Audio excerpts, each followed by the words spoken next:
This episode and the entire season is proudly brought to you by California Cryobank. Use code QueerFam for a free level 2 subscription at cryobank.com. Love is love on the Queer Family Podcast. Love is love.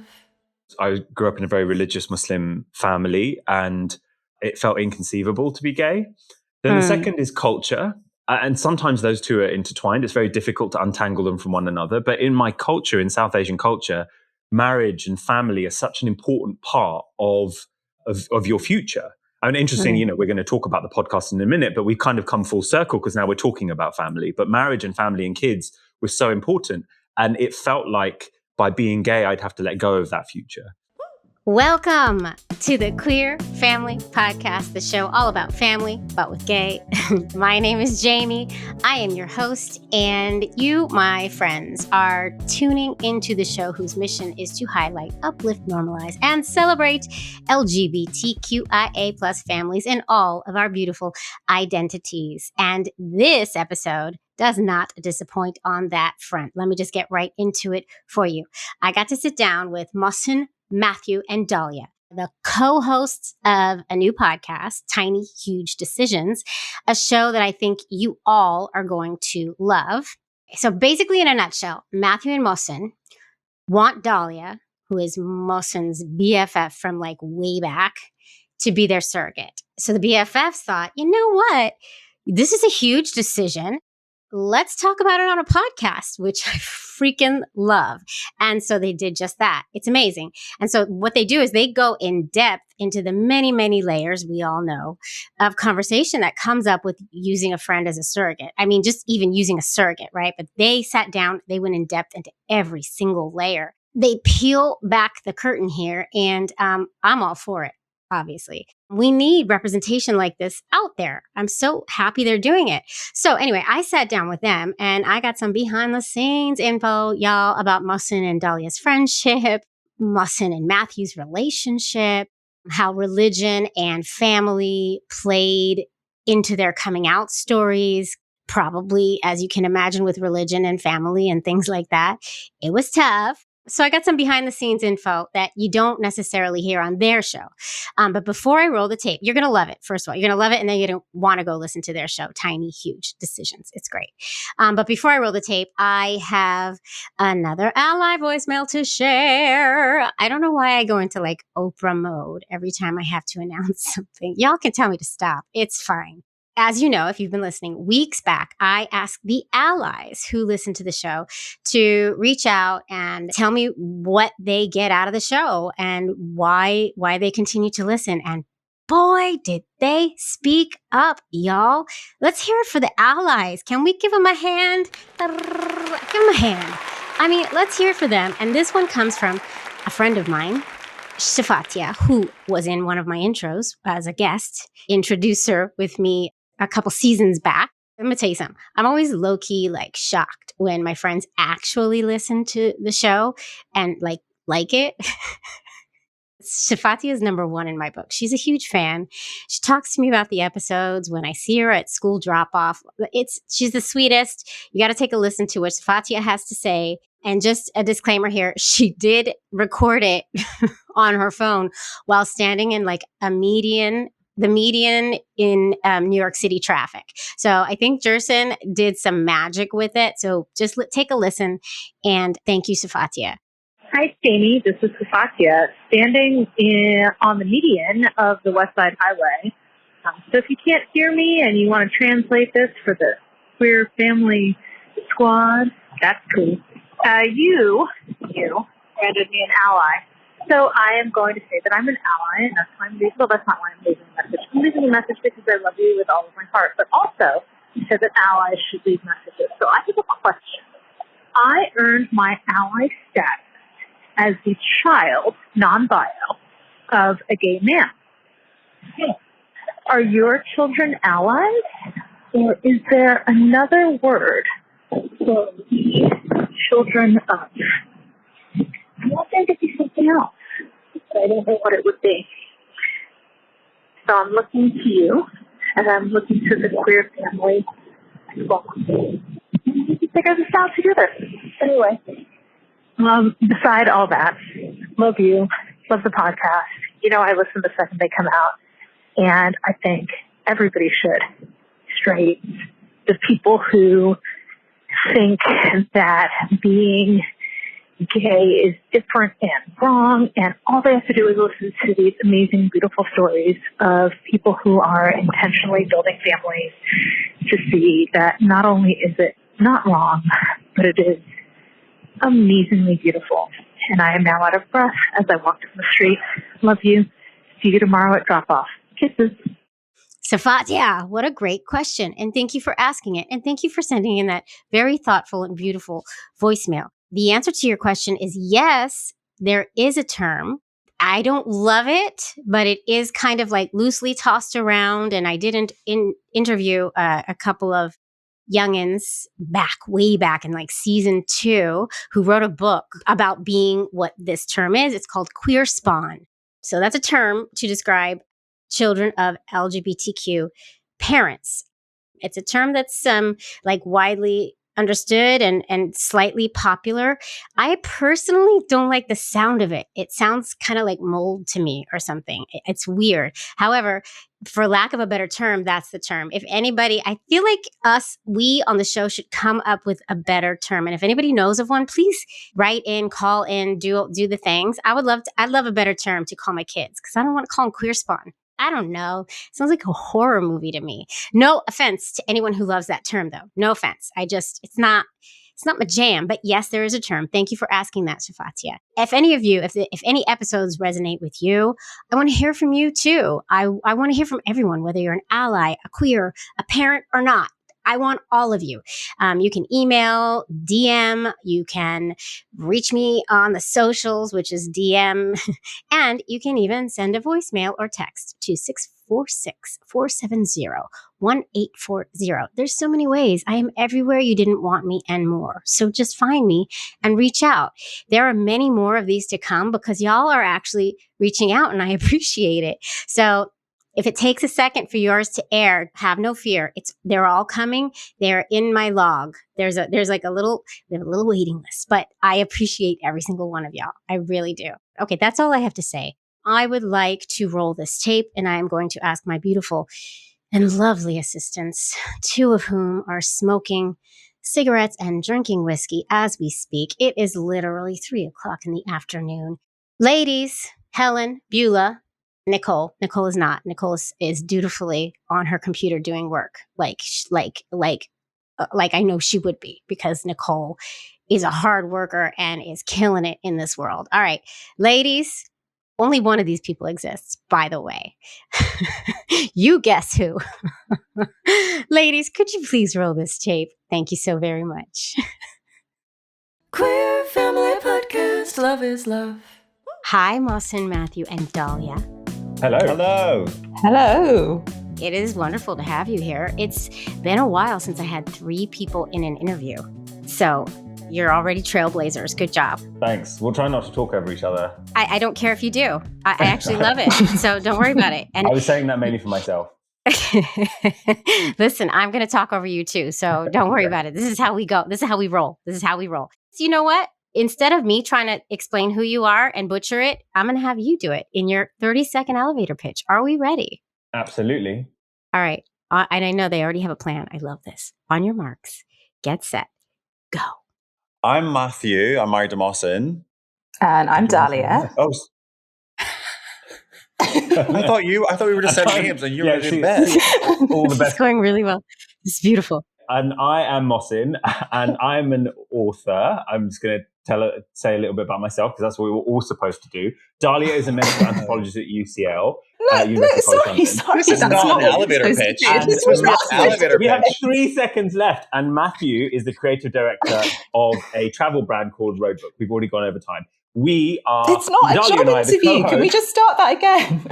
You're terrible at this. We're not starting this again. This is beautiful. An elevator pitch for the podcast. This is amazing. I'm gonna keep going. Yes. Dahlia and I are the co-hosts of a podcast called Tiny Huge Decisions, which is a limited series podcast exploring whether or not Dahlia will be a surrogate for Matthew, who is sitting next to me and who is my husband, and for me. And Dahlia and I are best friends from university. Boom. That was beautiful. I mean, you did go over, not going to lie, but... That was because these two kept complaining. Dahlia, we didn't get enough of your resume in there. Do you want to go back and chat us through your work experience? I didn't tell you my whole life story. Yeah.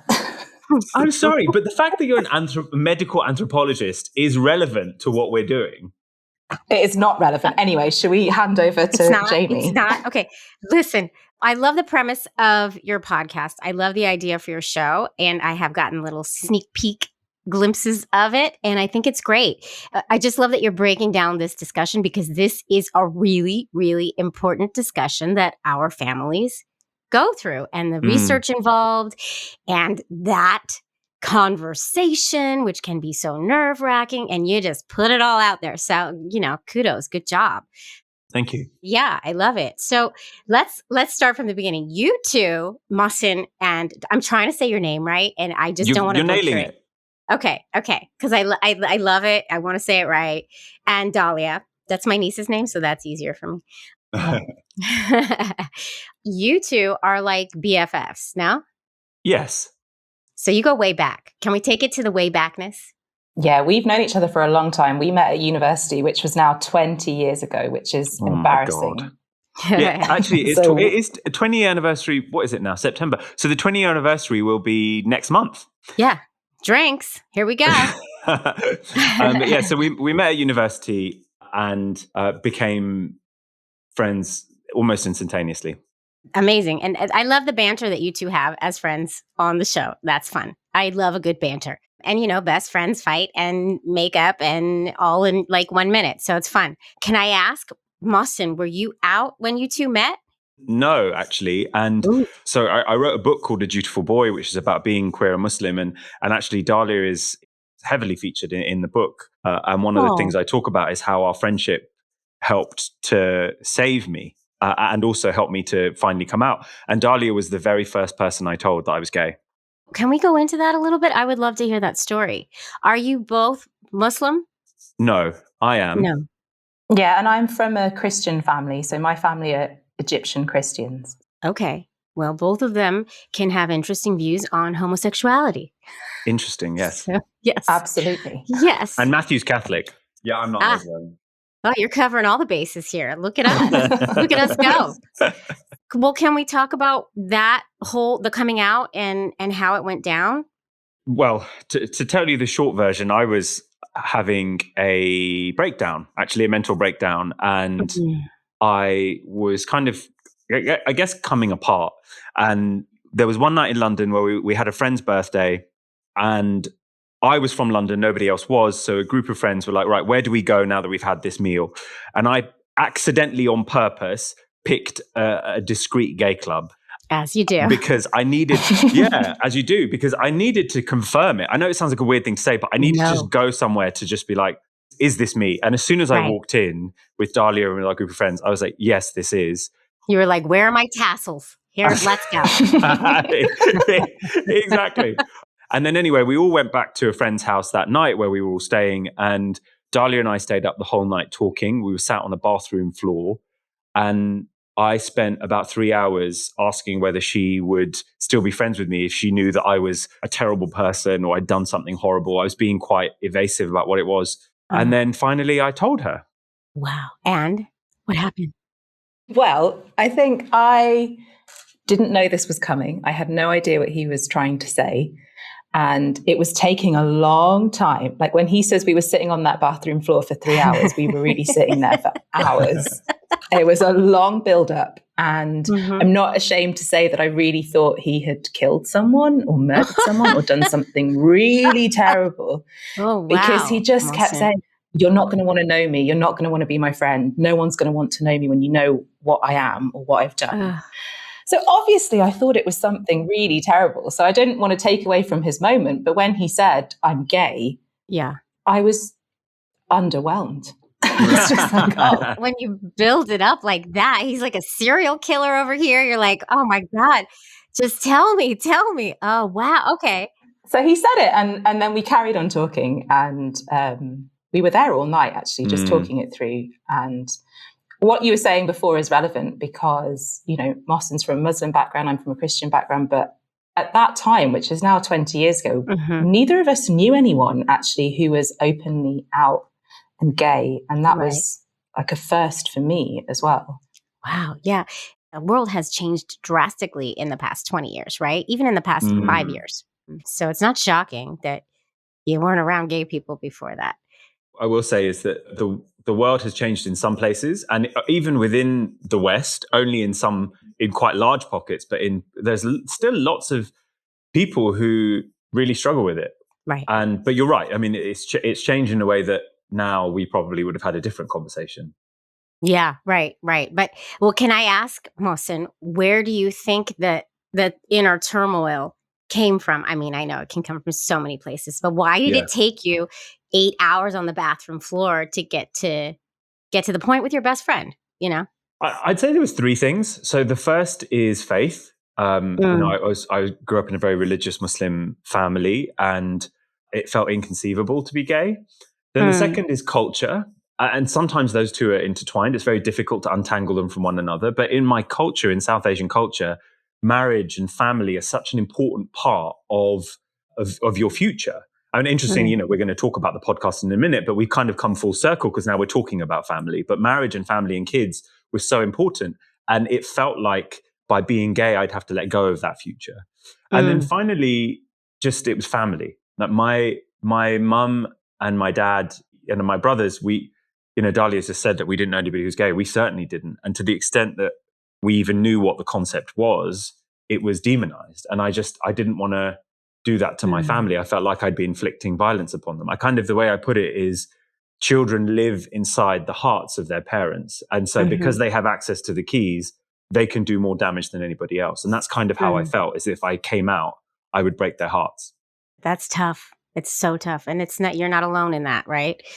And that whole having a family conundrum is something that really, really is something that we queer folks have to grapple with when we're grappling with coming out. It's something we have to understand, come to terms with. And 20 years ago, there weren't resources like your podcast, like my podcast. There were no books. If you didn't see it around you, you didn't know that you could make a family. Yeah.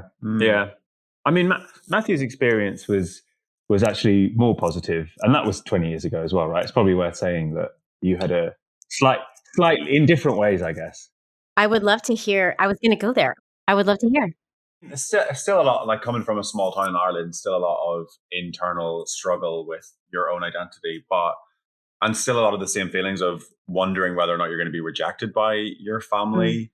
But actually, my mom had a very similar reaction to Dahlia in the end of it all. Like once we got to the bottom of everything, my mom was just really happy that it wasn't anything like that my turmoil didn't come from a really bad place, and she was just kind of wanted to move on, and it was completely normalized. So that was really great. But Got a mom.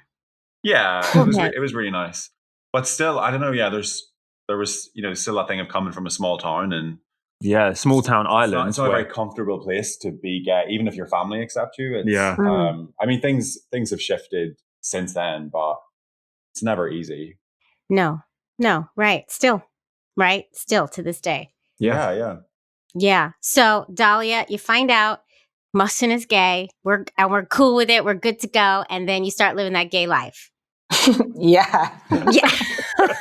Did he? He threw himself in. Okay. He changed overnight. It was like, well, actually the next morning, like we emerged from that room and he was a different person. He was just walking down the streets telling me like, that guy's hot. Look at that guy. He's really fit. That's amazing. It was a transformation immediately. But, we joke about it, but it was really tough. It was tough couple of years then following that. I'm sure. And so now you've found each other, Mohsin and Matthew. How long ago did you meet each other? 7.5 years ago. Huh. Yeah. And when'd you and you're married? Yeah, we got married last April. We were supposed to get married in 2020, but we were one of those unfortunate COVID couples who had their wedding scrapped weeks before it happened. But it all worked out. Yeah. So we got married in a lovely ceremony in London last April. And Dahlia was the master of ceremonies. Of course you were, Dahlia. You are just there every step of the way. Every step of the way. You go. I love this. And okay, when did talk of family building come into your relationship? So our relationship. To Mohsin and Matthew. I guess it was a slow progression because I come from a big Irish family. Mohsin comes from a big Pakistani family. And I guess over the years, we were comparing notes about what it was like to come from bigger families and how much support and sense of community you get from your family. So I guess there would have always been little conversations about whether we saw that in our own futures. And obviously, we met when I was so young. You were a bit older, but I'm so old.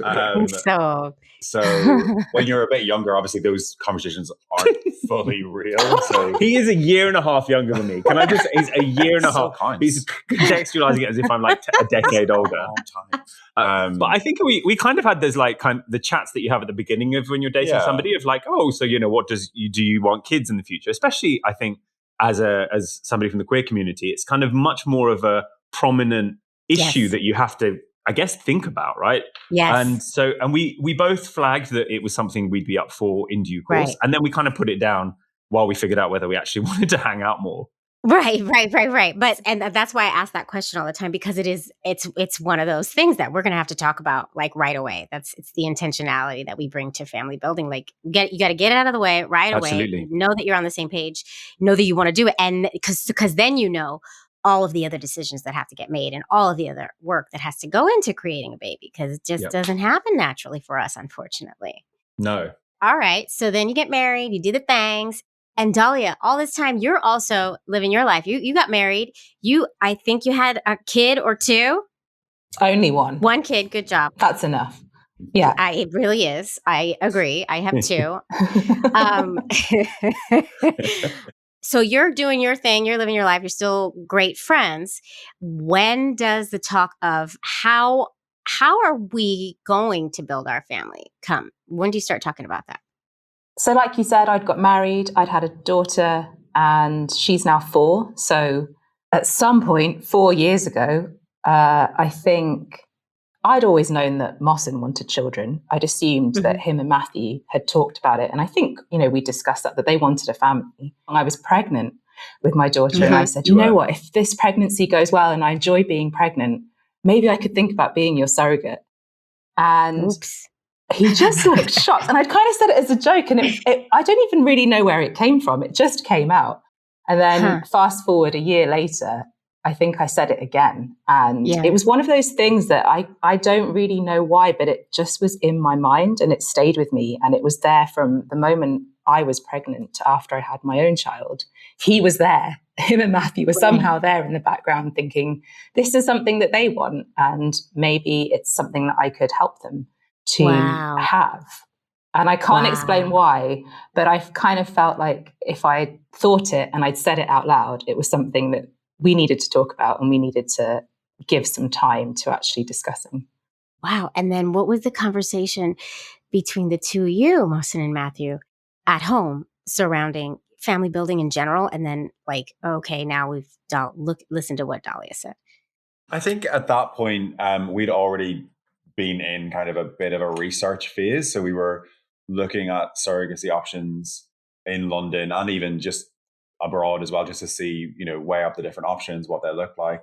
And then this conversation came up with Dahlia. Yeah. And I think we're both really excited in the first instance, which is a really good sign because it's a big process to go through regardless, but to go through that with one of your best friends can add so many different layers to the mix. But I remember just being really excited when I heard about it. Yeah, like I remember coming home, and as Dahlia said, we talked about it once when she was pregnant, and I didn't want her to think that there was any sense of expectation on my side. So I didn't, and I would never ask somebody to do that for me. I don't know. There's something about it that just felt uncomfortable. So then I remember when she brought it up a year later and said like, hey, we should talk about this.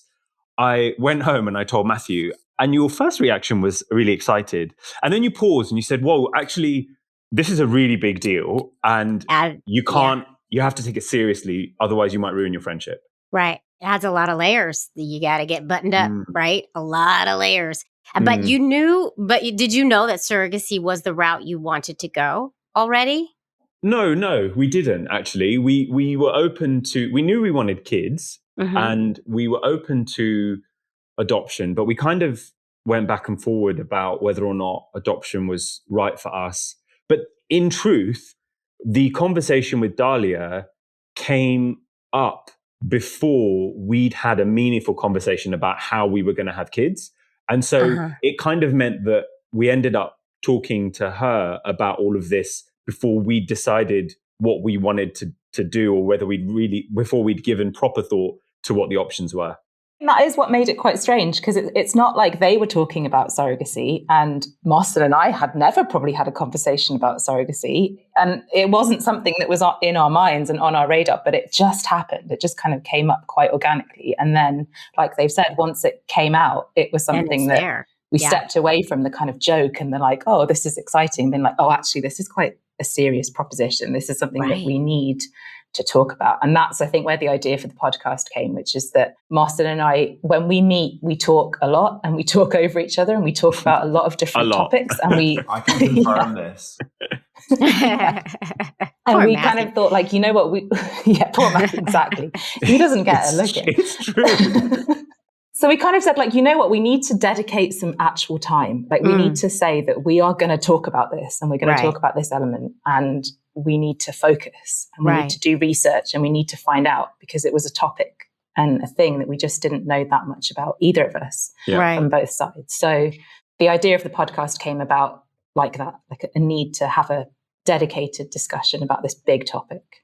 Yeah. And actually, we were really disciplined about not talking about the issue when it wasn't a designated time. And so we would hang out, go for dinners, but we wouldn't talk about surrogacy. We would only do that at the designated time. And partly that was about making sure that we had our feelings on record, but it was also, the great thing about doing it as this podcast was that the producers of Tiny Huge Decisions managed to introduce us to a bunch of experts. So what that meant was that our conversations were structured, and so was our thinking.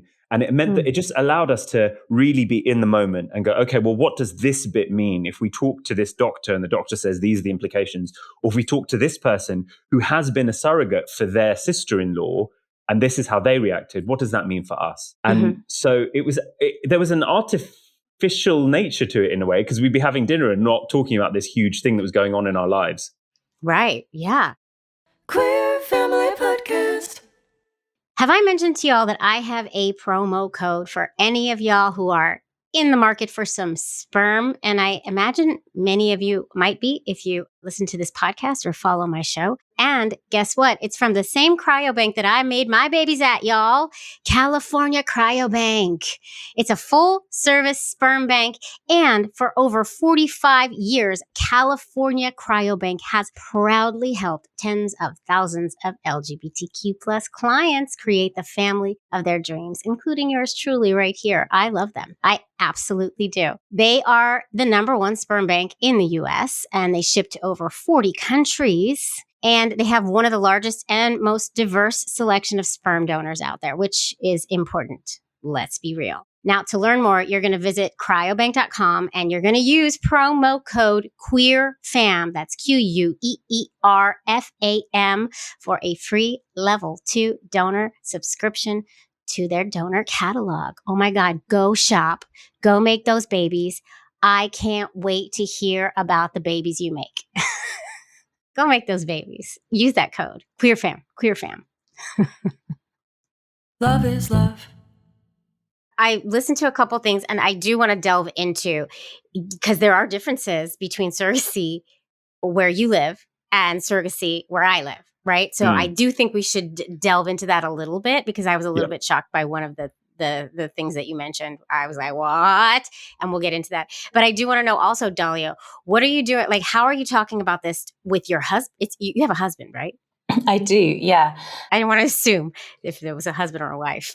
Yes, as Mohsin says, like, part of what we were doing was talking to each other and talking to other people. And then one of the things that we were doing behind what you maybe hear on the podcast is talking to the people who are closest to us. And so for me, that did mean my husband. And I decided not to necessarily talk to my family about it at this stage, just because I'm quite close to my family. They're quite big. And I felt like it was too complicated to involve like another 7 people in the decision, that I was trying to make in my kind of more immediate family. So I didn't talk to my parents and my sisters and brother, but I spoke to my husband, obviously in the background. But he felt like before me and him talked about it even more, like he wanted me and Mohsin and Matthew to talk about it, and for me to almost be clear in my thinking and clear in my decision without his opinion almost clouding that. So it maybe sounds a bit funny, but I think he just wanted to give me space to figure things out myself.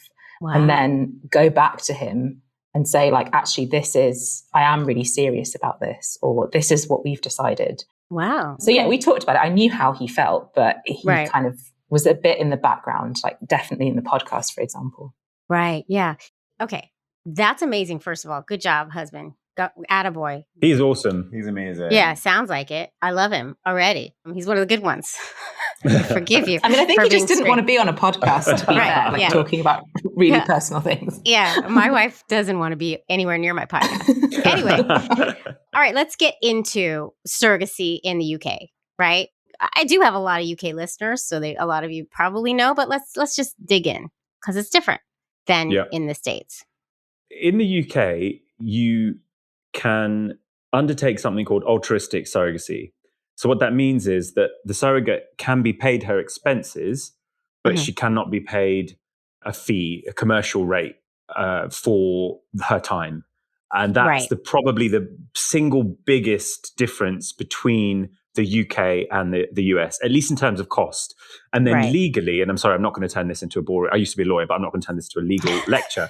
But legally, one of the most meaningful differences is that in the US, you have certain states where you can get something called a pre-birth order. Yes. And what that means is that the couple, so let's say Matthew and I had a US surrogate, we could be named as parents on the child's birth certificate from the day of the child's birth. Right. That is not true in the UK. In the UK, you have to go to a lot of expense. You have to go to the High Court and you have to get a court order that recognizes you both as the parents of the child. And so on the birth certificate, it is the surrogate's name. And if she is married, it's the husband. So in this case, it would be Dahlia and Dahlia's husband's name. That's huge. And I don't know, I feel like that needs to be changed because that's crazy. Like if she's altruistically going into this for you, then she should be able to not be put on the birth certificate. It's already understood. It's already done, right? Anyway, that's my opinion.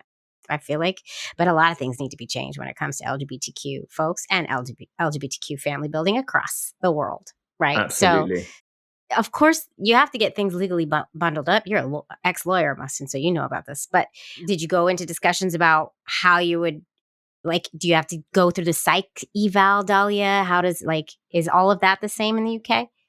I don't know about the psych evaluation, but definitely, let's say we made the decision to go ahead. That's the very beginning of the process. So even just saying yes, I'm willing to, try and be your surrogate is the very start of a very long process, which would involve medical tests, first of all. We got hold of the kinds of legal agreements that in the UK surrogates and intended parents go through. Mm-hmm. I think one of the episodes actually is us discussing that kind of legal document and making decisions about all sorts of things, from how many times I would be, for example, willing to go through the implantation process to what all of us would do under circumstances, like if there was a problem with the baby or screening revealed something, whether we were all willing to not drink alcohol for the whole time of the pregnancy. So things from small decisions and small details right up to the really big kind of questions that it's advised that people can go through and would go through if they were going through kind of more formal channels. But I guess that kind of is what changed when it's two people who know each other and are friends and are deciding to do this kind of thing between them. The tricky thing I feel in this situation, you're asking your best friend to possibly carry your child for you, is it can be so easy to slip into that friendly place where you trust each other, you know each other. That can be so easy.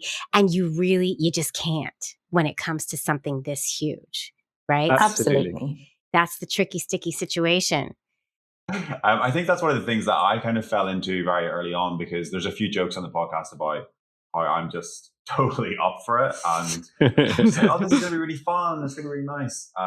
Because I was just really very early on super comfortable with the idea of Dahlia being our surrogate. Mm-hmm.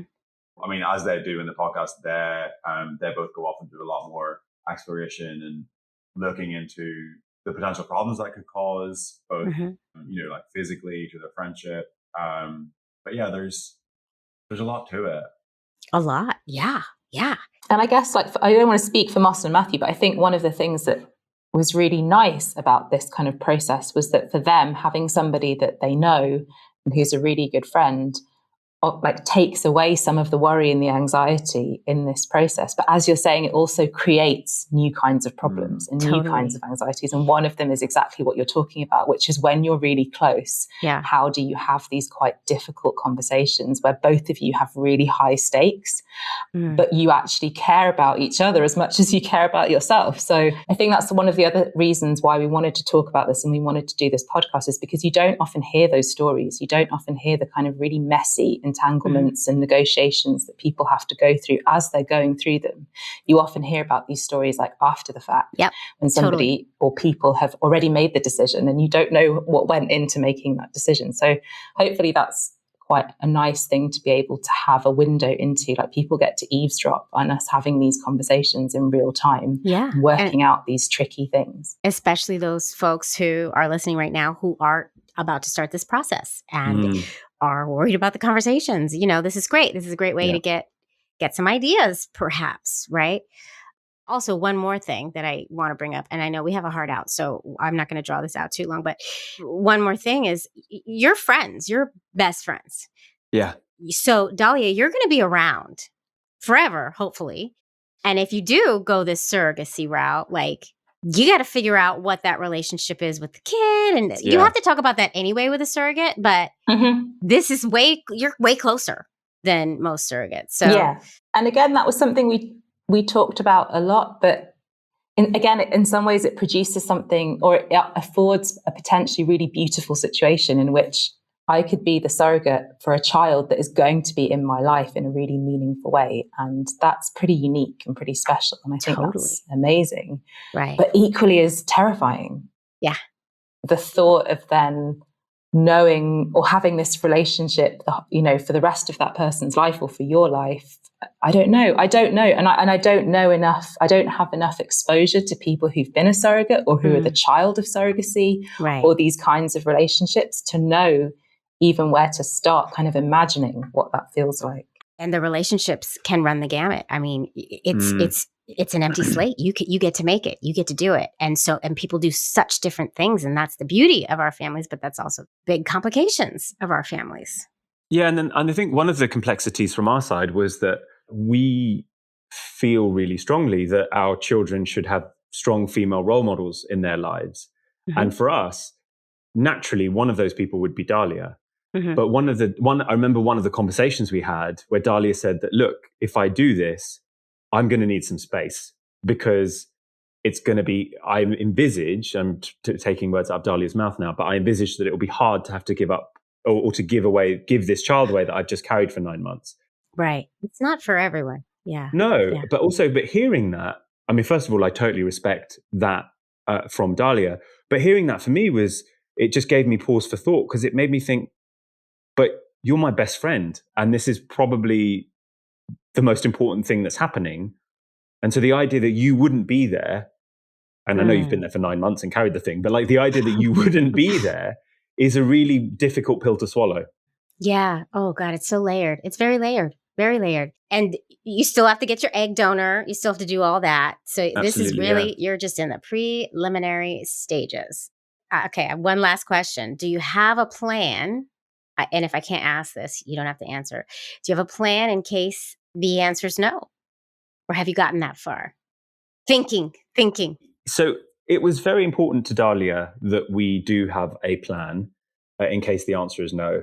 And so I pretended that we did for quite a while. And then she forced me to actually say that I had one. And so we have given it some thought. We've given it some careful thought. Oh, good. The truth comes out. Exclusive information right here. All right. So if everyone at home wants to hear, because you're going to reveal your answer at the end of the series, correct? Yes. Dahlia? Yeah. Okay. Yes, So, episode 7 is the big reveal. all right. Well, everybody has to tune in and find out. And then maybe there'll be like a second season where it all, we follow you doing it. Who knows? Who knows? So tune in, tell everybody where they can find it and where they can follow you if you want to be followed. Some folks do, some folks don't, but tell them all the things. So, Tiny Huge Decisions, available wherever you get your podcasts. And I find it insufferable to even try and remember my Instagram handle. Okay. So, but right. there is yeah. there is a Tiny Huge Decisions Instagram page that you can follow. Dahlia, you want to add anything that you'd like to share or about you or Matthew or where people can find you? I mean, potentially lots, but I think I should probably just hold back. Okay. Yeah. I think I've already overshared on the podcast, so I think that's about it. There's no such thing in my world as oversharing. So much to my wife's chagrin. He's the same, he hates it. It's too bad. I'm sorry, I'm an overshare by nature. So everybody go listen to the podcast, subscribe, rate, review, do all the things that I ask you to do for mine. And then I can't wait to hear how it ends up. Thank you very much. Thank you for having us so on. much. Thank you. Thank It's been you. great talking to you. Thanks for coming. Thank you.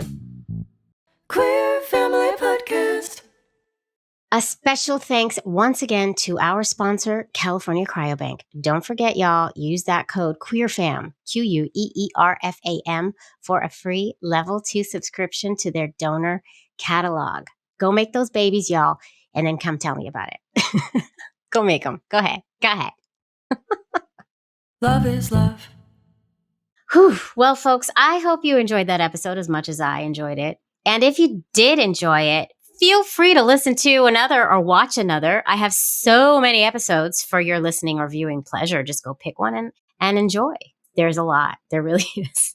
And also, if you really do like this show, please, I know I say it all the time, but please do consider supporting the show on Patreon.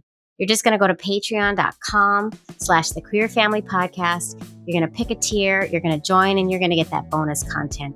And you're also going to get my love and adoration for the rest of my life. I love you all. Thanks for tuning in. Keep on tuning in, and I'll see you next time. Mwah.